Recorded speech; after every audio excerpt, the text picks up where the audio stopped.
El antiguo megatemplo de Karnak. La mansión terrenal de los dioses egipcios. Y el exclusivo campo de juegos de la élite gobernante. Esta obra de ingeniería es verdaderamente descomunal. Mirad el tamaño que tiene. Pero ¿hasta dónde se remonta la historia de este lugar? ¿Y qué extraños rituales se celebraban tras sus puertas? Cantaban y bailaban para los dioses porque estos se aburrían. Hoy, las nuevas tecnologías y herramientas forenses revelan cómo era la vida dentro del complejo religioso más grande del mundo antiguo. Para desenterrar los secretos de Karnak, exploraremos esta megaconstrucción piedra a piedra. Miraremos tras sus muros de 9 metros de grosor y decodificaremos las columnas de 18 metros de altura para levantar el velo que cubre una de las maravillas más reservadas del mundo antiguo. Desmontando la historia. El misterio del megatemplo egipcio.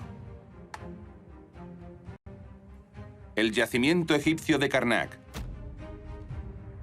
Una generación tras otra de faraones construyó templos aquí en honor a su propio gobierno. El resultado es una gran extensión de estructuras religiosas de diferentes épocas, pegadas unas a otras. Karnak se encuentra en el corazón del imperio egipcio, a unos 480 kilómetros al sur de las grandes pirámides. Esta vasta colección de edificios religiosos también era la sede del poder de los faraones de Egipto, como hoy lo son el Vaticano o la Casa Blanca. Pero ¿qué sucedía realmente detrás de estas paredes?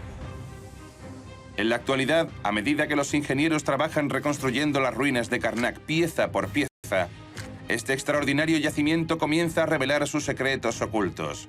Una tarea monumental. Hay bloques enormes por todas partes, de diferentes tipos y de diferentes periodos. Es como un gran rompecabezas.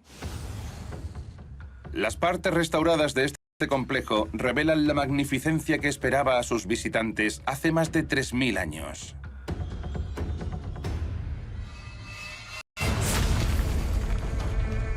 La élite que tenía acceso a Karnak accedía por la inmensa sala hipóstila. Aquí eran recibidos los dignatarios extranjeros y los poderosos faraones descansaban bajo sus enormes columnas. Detrás, los obeliscos de la sala de festivales enmarcaban una entrada exclusiva para los sacerdotes y los faraones a los templos internos. En el corazón de este santuario secreto interior se encuentra el templo más antiguo conocido. Pero los expertos sospechan que este lugar era venerado desde hacía tanto tiempo que podría haber templos incluso más antiguos ocultos entre las ruinas.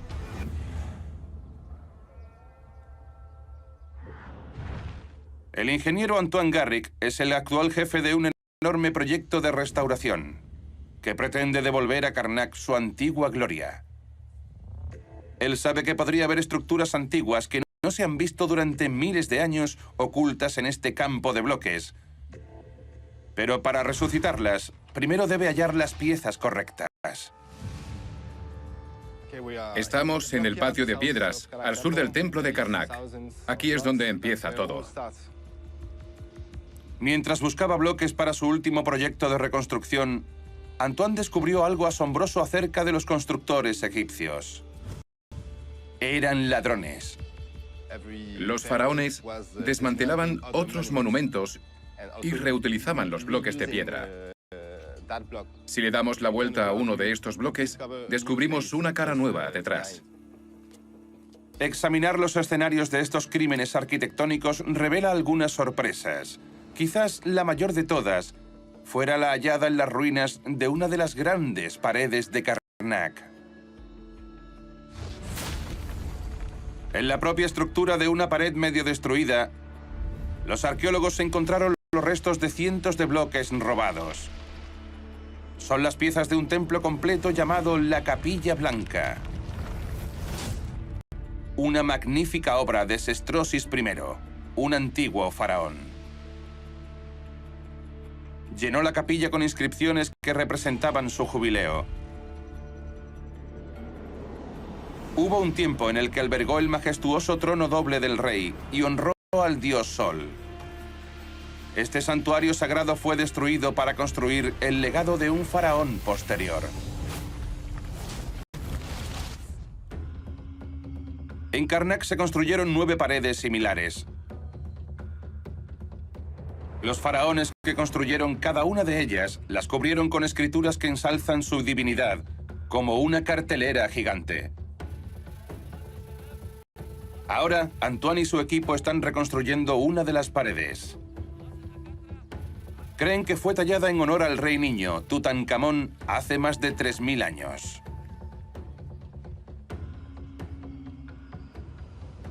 Completando este rompecabezas de 9 metros de altura, Antoine espera revelar la historia olvidada del reinado de Tutankamón, borrada por los gobernantes que lo sucedieron. La complejidad de la tarea es enorme. Pero Antoine tiene la tecnología a su favor. En lugar de construir grandes andamios para medir todas las paredes, hacemos fotos desde el suelo. Ya no es necesario subir hasta arriba.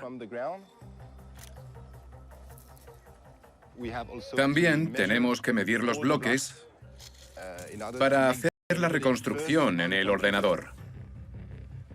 Antoine utiliza un software especial para ver dónde encajan sus fotos en la reconstrucción de la pared. Un solo clic y puedo mover el bloque a la derecha o a la izquierda. Dibujar en él, medirlo. Esto es mucho más rápido que construir un andamio. Medir todos los bloques uno por uno. Algunas fotos y listo. Una vez se asegura de dónde va la piedra virtual, Antoine puede colocar el bloque físico en su lugar. En este tenemos la mitad de la escena, así que solo tenemos que alinearlo lo mejor posible con este otro.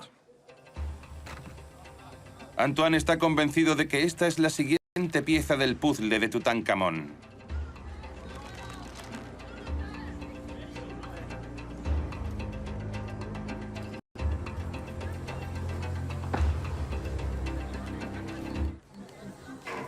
A continuación, debe alinear las inscripciones perfectamente para terminar el trabajo.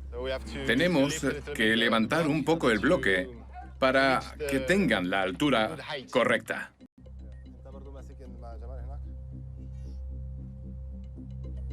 Es más difícil porque a este lado no tenemos espacio para poner las palancas, pero está bien. Antoine y su equipo utilizan la fuerza tal y como habrían hecho los antiguos egipcios. Ninguna tecnología puede ayudar con los últimos centímetros. Ahora encaja perfectamente. Aquí tenemos el trono del rey. Todas las líneas coinciden entre sí, por lo que están perfectamente horizontales. El ángulo está bien, encaja en la antigua pared, por lo que es perfecto. El bloque ha vuelto a su antigua ubicación original. La pared de Tutankamón está ahora más cerca de su finalización. Estamos colocando los bloques sobre piedras nuevas. Y estos huecos que quedan entre los bloques los rellenamos con mortero de cal. Antoine utiliza técnicas modernas para colocar este bloque en su lugar. Pero trabajar la obra de los egipcios le permite saber cómo completaron la tarea. Antiguamente hacían el mortero con una mezcla más líquida porque las juntas eran mucho más finas. Los antiguos egipcios hacían ranuras verticales especiales para verter el mortero líquido entre las finísimas juntas. El mortero líquido se vertía por aquí para sellar la junta. Los restauradores actuales tienen la suerte de contar con máquinas modernas que mueven los bloques de 2 toneladas hasta su posición. Hace 3500 años, los egipcios usaban herramientas mucho más primitivas. En lugar de grúas, los antiguos egipcios fabricaban ladrillos de barro del Nilo y los apilaban formando una rampa de poca pendiente. Añadían vías de madera y remolcaban los enormes bloques de piedra sobre patines. Usaban agua para lubricar el camino. Los egipcios iban construyendo la rampa cada vez más hacia arriba, agregando nuevas capas a la pared hasta que se elevaba 30 metros. Una vez el muro estaba terminado, la rampa era destruida. Una enorme puerta de madera y banderas de colores eran el toque final.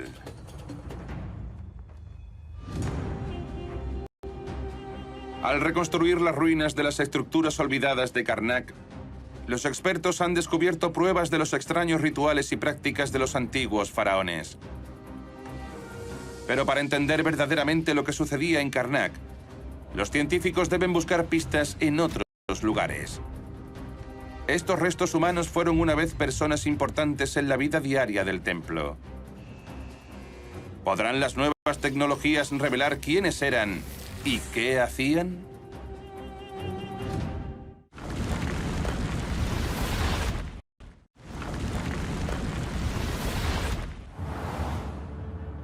Karnak, el mayor complejo religioso del antiguo Egipto. Una enorme cantidad de ruinas para demostrarlo. Los historiadores creen que esta estructura amurallada era una próspera ciudad en miniatura llena de hogares y lugares de trabajo. Pero ¿quiénes integraban la sociedad religiosa que vivía aquí? ¿Y qué hacían? Para hallar esta ciudad escondida, hay que viajar a lo más profundo de Karnak, mucho más allá de los obeliscos, hasta el laberinto sagrado de antecámaras reservadas al rey y a su séquito espiritual. Dentro de estas habitaciones secretas, los sacerdotes y sus ayudantes religiosos celebraban ceremonias y rituales a diario.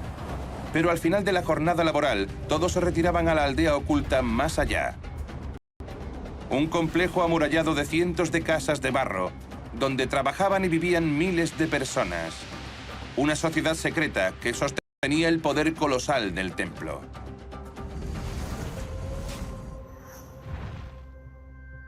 El egiptólogo Campbell Price sospecha que los egipcios que trabajaban en Karnak eran tan extraordinarios como el propio templo. Y hoy, con la ayuda de su colega Lydia McKnight, tiene la oportunidad de poner a prueba sus sospechas. Tenemos 20 momias humanas, varias de las cuales proceden del yacimiento de Tebas. Es muy probable que estas personas, incluida esta señora de aquí, trabajaran en el templo de Karnak. Hace 100 años, los exploradores desenterraron estos restos humanos muy cerca de Karnak, en lo que era la antigua ciudad de Tebas. Campbell cree que la momia recubierta de resina es la de una trabajadora del templo llamada Perenbast. Y espera a desentrañar los secretos de su vida cotidiana, estudiando sus restos y cualquier herramienta escondida dentro de sus envolturas. Esto es el ataúd de plomo de Perenbast. Fue descubierta en una tumba sellada. La decoración de la tapa nos aporta información sobre las creencias del antiguo Egipto. Aquí vemos una escena de Perenbast dirigida por el dios de cabeza de halcón, Horus, hasta Osiris, dios del inframundo. Y aquí abajo vemos algunos jeroglíficos que son una oración a los dioses para asegurar que Perenbast tuviera una exitosa vida futura. ¿Y hay algo en el ataúd que nos indique cuál era su papel en el templo?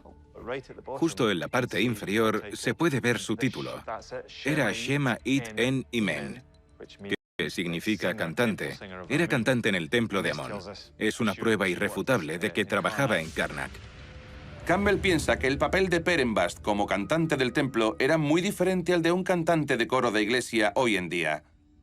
Pensamos que formaba parte de un grupo reducido de mujeres ricas que tenían acceso a las partes internas del templo donde se guardaba la estatua del dios para cantarle y bailarle, porque los antiguos dioses egipcios se aburrían con facilidad y había que entretenerlos.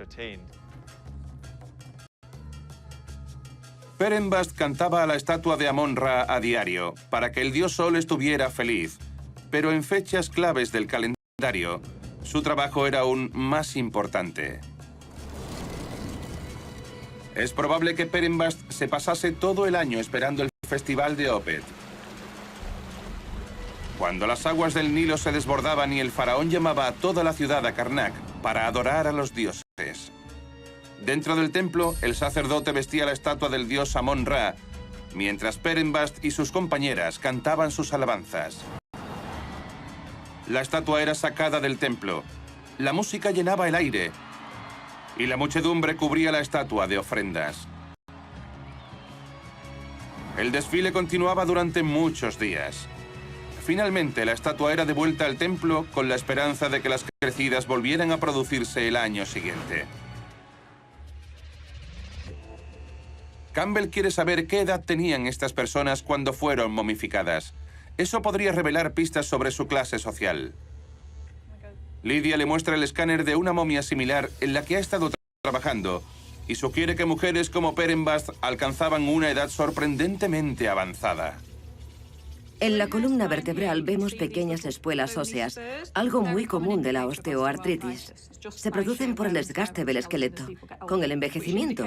Eso indica que cuando falleció tenía entre 50 y 60 años. Una mujer común en el antiguo Egipto tenía una esperanza de vida de unos 30 años. El hecho de que las trabajadoras de Karnak vivieran el doble indicaba que llevaban una vida llena de opulencia, aisladas de la sombría realidad más allá de las paredes del templo. Lydia ve otros horripilantes detalles sobre las momias en los escáneres. Viendo los escáneres, observamos que le extirparon el cerebro. Campbell sospecha que los antiguos egipcios estaban confundidos con respecto a cómo funcionaba el cuerpo humano. Los antiguos egipcios creían que pensábamos con el corazón en lugar de con la cabeza, así que quitaban el cerebro porque no pensaban que lo necesitáramos en la otra vida. Los antiguos egipcios quitaban todo lo que no se consideraba esencial para el último encuentro con los dioses. Después, envolvían el cuerpo en muchas capas de lino y lo cubrían con una densa resina negra para evitar que se pudriera. Campbell cree que dentro de las envolturas podría haber otras pistas sobre el estatus social de las cantantes del templo. Los escáneres de los restos de Perenbast muestran extrañas formas. ¿Pueden ser amuletos valiosos? ¿Una clara señal de un entierro de alto estatus? En el escáner observamos perfectamente dos formas. Campbell quiere saber qué son esas formas, pero las envolturas son demasiado delicadas para abrirlas. Por ello, ha pedido a un colega que aísle las imágenes de esas extrañas formas. A continuación, utiliza un sofisticado software para crear una representación perfecta de los objetos en 3 dimensiones. Esta maqueta revela detalles que nadie ha visto en casi 3000 años. Como se puede ver, tiene un jeroglífico muy distintivo. Es el ojo del dios Horus. Y sabemos que en la mitología egipcia se creía que el ojo de Horus era un fuerte símbolo de protección. Este símbolo en su cuerpo momificado protegía al difunto. También vemos otras formas en el escáner. Una de ellas parece representar un escarabajo. Campbell sospecha que podría ser similar a los amuletos de escarabajos que ha descubierto en otras momias. Este era un amuleto muy importante que siempre se colocaba sobre el pecho de la momia. Algunos ejemplos tienen un texto jeroglífico inscrito en la parte inferior, normalmente un hechizo que aconseja al corazón no revelar todas las cosas malas que ha hecho el difunto en vida, si los dioses no lo dejan acceder a la otra vida. El descubrimiento de los amuletos y el hecho de que estuviese momificada sugiere que Perenbast era un miembro altamente valorado de la sociedad de élite de Karnak. Llevaba una vida de lujo y adulación, igual a la de una estrella del rock actual. Una vida inimaginable para los que estaban fuera de las paredes del templo.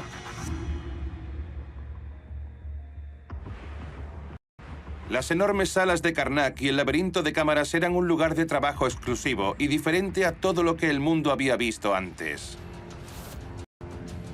Pero ¿cómo y por qué este templo alcanzó una escala tan épica? ¿Podría la prueba desenterrada en esta antigua cantera ofrecer nuevas pistas?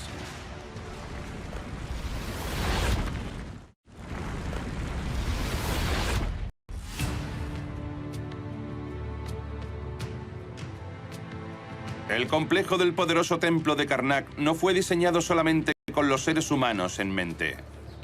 Los egipcios esperaban crear mansiones terrenales para los dioses, lugares en los que los inmortales pudieran relajarse cuando visitaran la tierra.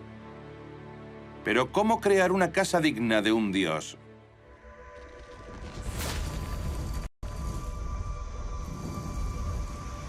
El templo más grande de Karnak necesitaba un techo igualmente grande para proteger a los dioses del sol del mediodía. Necesitaban enormes vigas para abarcar las grandes distancias entre las columnas y que pudieran apoyarse sobre cientos de puntales de piedra. En el pasillo central se utilizaron bloques aún más grandes para salvar la distancia.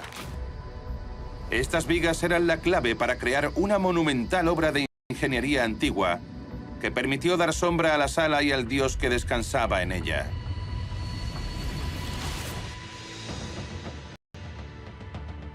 Pero los constructores reales se enfrentaron a un inmenso desafío. La piedra caliza local, similar a la roca utilizada para construir las pirámides, se rompía bajo su propio peso cuando se apoyaba sobre las columnas. Los antiguos egipcios necesitaban un material mucho más resistente para construir este enorme techo. Pero ¿dónde encontrarlo? La arqueóloga Maria Nilsson cree que la respuesta está a 160 kilómetros al sur, a lo largo del río Nilo, en una remota cantera llamada Silsila, famosa por su dura piedra arenisca. Aquí he descubierto antiguas pintadas que parecen hacer referencia a una gran operación para extraer piedra en la época de construcción de Karnak. Estas figuras de aquí son los albañiles cincelando los bloques procedentes de la montaña. Más abajo son controlados por el supervisor, que está aquí con un látigo, asegurándose de que el trabajo se hace correctamente. Aquí tenemos a una persona documentando los bloques que salen. Lo realmente interesante es que aquí tenemos a un médico ocupándose de las lesiones de los trabajadores. Este hombre tiene la pierna estirada y el médico lo examina para ver si está bien. Y aquí tenemos a los trabajadores tirando de este bloque hasta el Nilo, donde es embarcado para su transporte a Karnak. María sospecha que el descubrimiento de piedra arenisca en esta cantera fue un punto de inflexión para los antiguos egipcios. Por primera vez fueron capaces de construir estructuras más grandes, altas y anchas, dignas de los dioses que estaban ansiosos por complacer. Creemos que durante el Imperio Nuevo, Silsila ganó tanta importancia que muchos faraones vinieron hasta aquí y grabaron su nombre conmemorando el evento. Los faraones estaban encantados con este nuevo material más fuerte, ya que les permitía construir estructuras techadas más elaboradas. Cuanto más excavaban en la montaña, más fuertes eran los bloques que extraían, y eso era lo que todos buscaban. Pero ¿cómo extrajeron los canteros egipcios estos bloques enormes de la montaña y los enviaron a 160 kilómetros hasta Karnak? El compañero de María, John Ward, cree que el descubrimiento fortuito de esta viga partida y abandonada puede proporcionar importantes pistas. Estamos en la gigantesca cantera de Silsila, donde hemos encontrado este enorme dintel, que tal vez se habría instalado en un tejado o algún arquitrabe, un punto de carga. Fijaos en su tamaño. John investiga la pared de roca que está detrás de este gigante olvidado. Busca pistas sobre cómo los egipcios trabajaban esta nueva piedra. Aquí abajo debía encontrarse el cantero egipcio trabajando con su cincel y su mazo. En la pared aún se pueden apreciar las marcas del cincel. Un golpe en dirección descendente, para, otro golpe, para, otro golpe y para. Los antiguos egipcios utilizaban herramientas de bronce para tallar los lados de cada bloque. Después introducían cuñas de metal debajo de los dinteles para liberar las piedras. John sospecha que los trabajadores de la cantera trasladaron las vigas a mano hasta los barcos del río que se dirigían a Karnak. Esta obra de ingeniería es verdaderamente descomunal. Es increíble pensar que estos inmensos dinteles eran levantados a peso por los hombres y transportados sobre patines a lo largo de rampas hasta las barcazas que aguardaban en el Nilo. John y su equipo están buscando pistas de que los egipcios construyeron una extensa red de carreteras para ayudar a los canteros a sacar las enormes vigas de la cantera. Estamos definiendo el camino que llega hasta donde nos encontramos y que permitía el transporte de estos bloques desde la cantera hasta el Nilo, desde donde las barcazas iban al templo de Karnak. Una vez que las gigantescas vigas de piedra llegaban a Karnak, el equipo de construcción se enfrentaba a un reto aún mayor: levantar estos dinteles de 20 metros de altura. En primer lugar, los egipcios construyeron las columnas bloque a bloque, siguiendo un patrón de tablero de ajedrez a lo largo de la sala. A continuación, llenaron la estancia de tierra y colocaron otra fila de bloques, y así hasta llegar a 20. Cuando los bloques que formaban las columnas estaban todos colocados, apoyaron los grandes dinteles encima a 20 metros del suelo. Finalmente retiraron la tierra y tallaron las columnas para crear el mayor espacio cubierto del antiguo Egipto. Muchos faraones construyeron templos aquí, marcando la piedra con su nombre para proclamar su poder. Pero no todas estas marcas jactanciosas son lo que parecen. La egiptóloga Erika Felek lleva 7 años estudiando la enorme sala hipóstila. Busca pistas del arquitecto del templo más grande del yacimiento. Me encanta hacer de detective. Averiguar cómo era esta columna antes de que acabara teniendo este aspecto. Por increíble que parezca, la tarea aparentemente simple de identificar quién construyó este templo ha revelado una interesante historia de política y vanidad.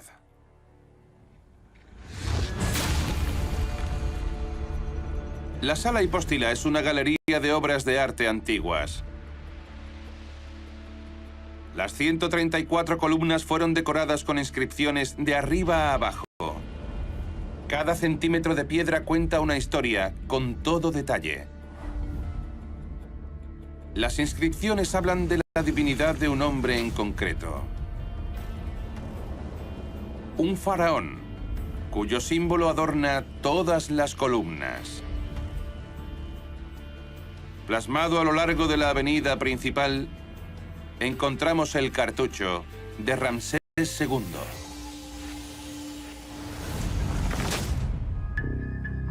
Ramsés II es apodado el Constructor. Según los registros, este poderoso faraón construyó más edificios y estatuas en Egipto que cualquier otro rey.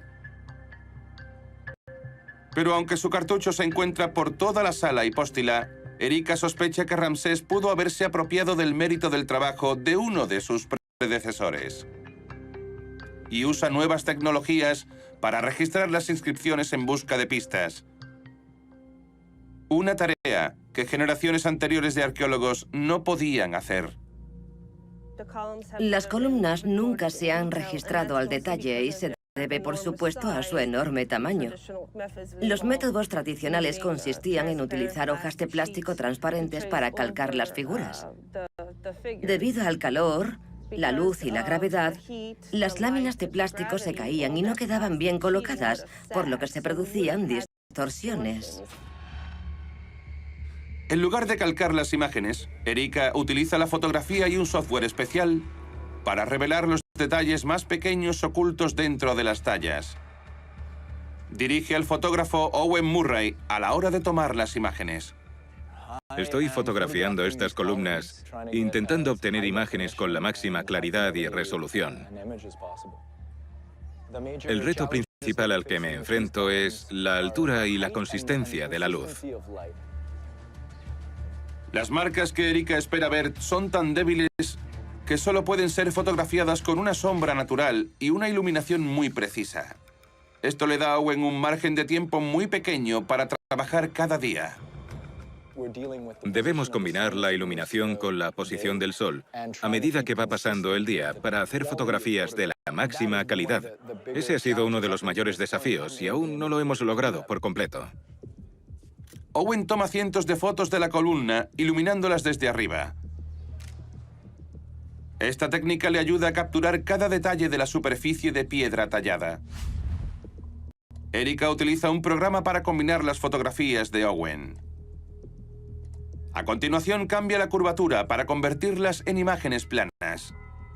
De este modo puede analizar minuciosamente la superficie de la piedra, buscando los restos de viejas inscripciones borradas y retalladas con el nombre de Ramsés.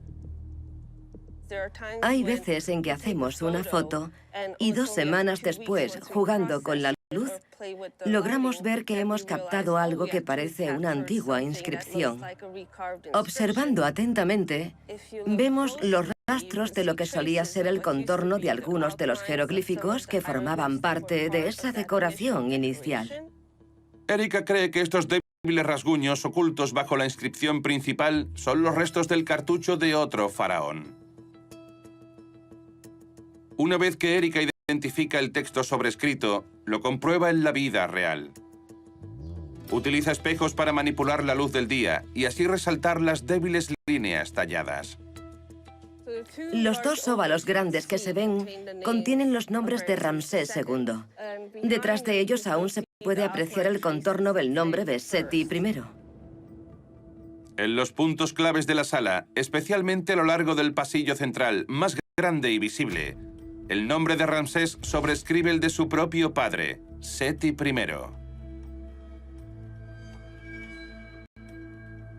Aún se puede ver el débil rastro de la inscripción antigua, a la izquierda, donde pone Ramsés II. Ramsés estaba desesperado por reemplazar el nombre de su padre por el suyo, pero el viejo faraón le dificultó el engaño hasta un grado casi imposible. El padre de Ramsés era un gran conocedor del arte.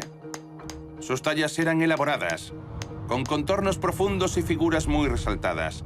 Así que cuando Seti murió y Ramsés se hizo con el trono, el nuevo faraón se enfrentó a la difícil tarea de borrar la memoria de su predecesor. Ramsés erigió andamios alrededor de los pilares y ordenó cortar las imágenes, pero no logró deshacerse de los profundos contornos. En su apremio, simplemente talló su nombre encima con contornos poco profundos. Finalmente utilizó una fina capa de yeso para ocultar los débiles rastros de su padre, que solo han revelado el desgaste del tiempo. Ramsés proclamó su poder, reclamando la sala hipóstila para sí. Pero sorprendentemente, esta imponente estructura no es el monumento más alto en el lugar. Ese título lo ostentan los obeliscos. ¿Cómo se hicieron estas colosales tallas individuales y cómo las trajeron los antiguos egipcios hasta aquí?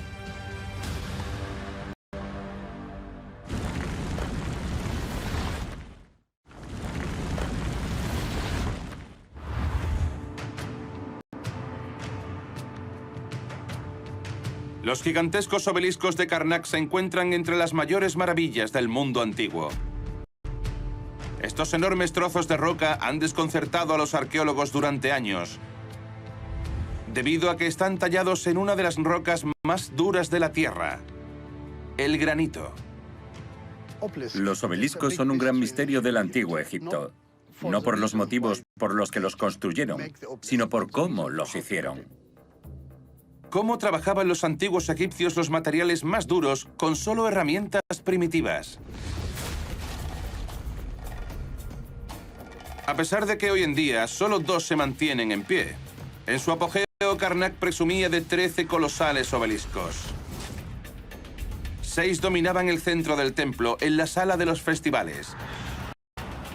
El más alto se elevaba a 30 metros de altura y todos estaban hechos de granito para evitar su rotura. Las puntas estaban pintadas de un oro reluciente para que reflejasen los rayos del sol. Según los grabados que contienen, fueron tallados en solo 7 meses. ¿Pero cómo?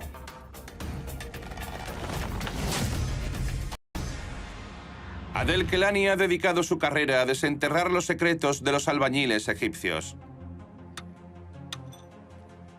Está convencido de que los cinceles de metal utilizados para construir las pirámides de piedra caliza y los templos de arenisca tenían poco efecto en el duro granito que empleaban para construir los obeliscos.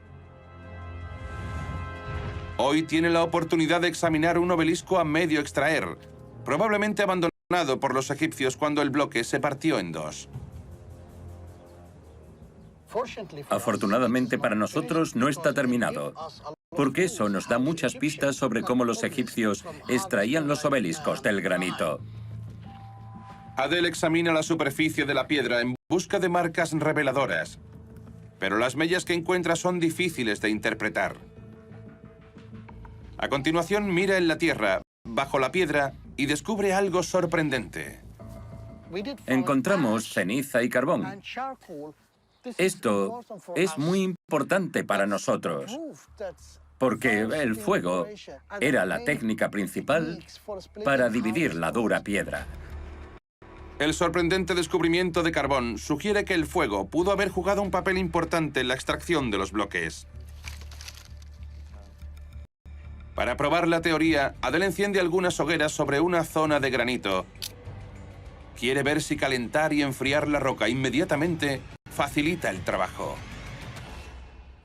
Tenemos que probar la técnica del fuego y ver cómo ayuda a acelerar el trabajo. El equipo vigila atentamente la temperatura, mientras comprueba si hay señales de debilidad. Se oyen crujidos muy fuertes. Los obreros incluso se han asustado al pensar que la piedra pueda caer con nosotros encima. Sin duda, eso indica que hay movimiento, pero tendremos que esperar hasta que el fuego se apague. El equipo apaga el fuego con agua.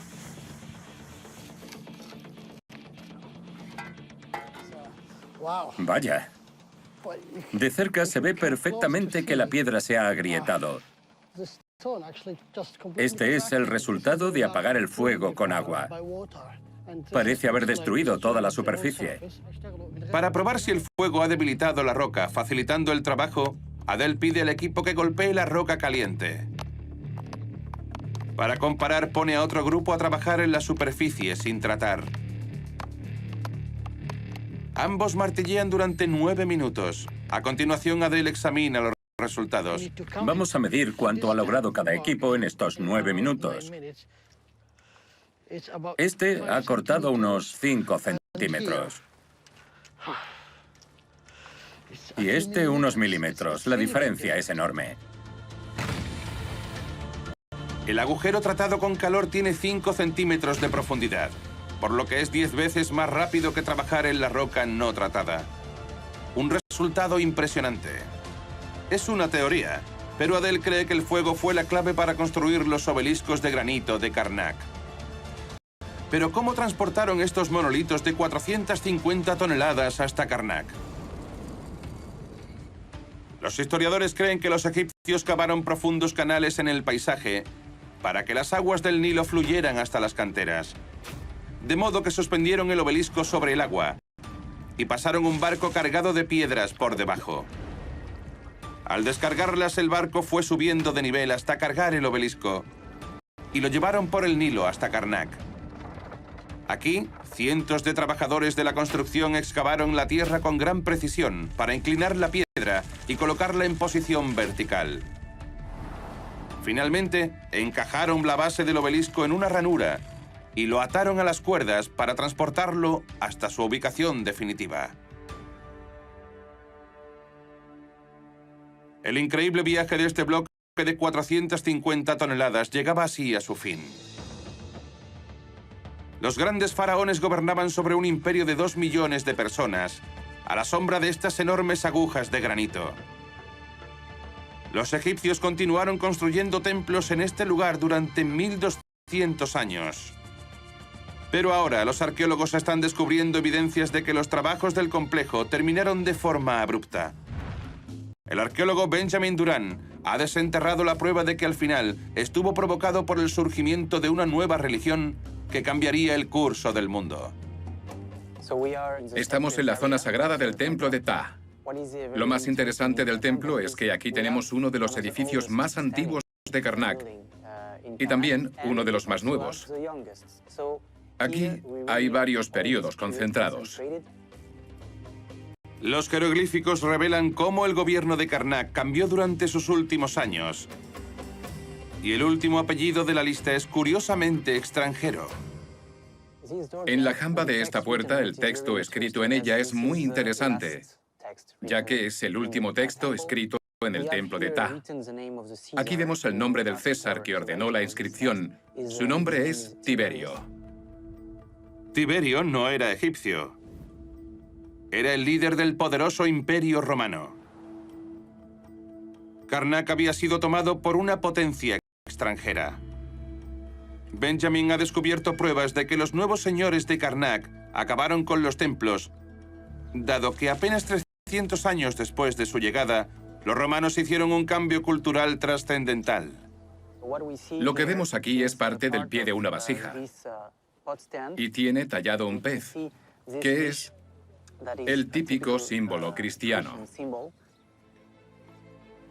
Hace 1600 años, el Imperio Romano dio la espalda al paganismo y se convirtió a una nueva fe, el cristianismo. El hecho de que aquí tuviera lugar una ocupación cristiana significa que, al tener un único Dios, no podían aceptar la existencia de una religión politeísta. Los líderes romanos ordenaron el cierre inmediato de todos los templos no cristianos en Egipto, incluido el más grande de todos, Karnak. El trabajo de Benjamin revela poco a poco lo que pasó después. Ahora estamos descubriendo casas y otras estructuras pertenecientes a esta época de ocupación. Sospecha que ha descubierto la entrada a una casa familiar. Lo que tenemos aquí es una puerta de ladrillo rojo y podemos observar una serie de pequeños detalles que nos ayudan a entender que aquí debía haber una puerta de madera, y eso es bueno. Benjamin está convencido de que toda esta zona estaba llena de casas. Este tipo de piedra para moler data del periodo romano y es muy común en este periodo. Todas las familias tenían una para moler el grano. Los romanos transformaron los templos desiertos de Karnak en una bulliciosa comunidad cristiana. Con estas pruebas podemos afirmar que para entonces el templo ya estaba cerrado y que las personas que vivían a su alrededor eran cristianas. La caída de Karnak fue el último clavo en el ataúd de la antigua civilización egipcia. Ningún otro faraón volvió a ser enterrado en el Valle de los Reyes. La Esfinge se perdió en las arenas del desierto y las grandes pirámides fueron rodeadas por la ciudad. La religión que construyó estos monumentos icónicos dejó de existir. Sin ella, el arte, los templos y la política que habían definido esta civilización durante 3000 años no tenían ninguna razón para continuar. Y el mundo nunca volvería a ser el mismo. Los arqueólogos continúan reuniendo el extraño funcionamiento interno de la vida en Karnak, el complejo religioso más misterioso de Egipto. Sus muros llevan la marca de 30 faraones. Sus innumerables edificios son testimonio de su búsqueda individual de poder. ¿Qué secretos asombrosos podrían estar enterrados aún bajo las columnas y gigantescas paredes del mayor complejo religioso del mundo antiguo?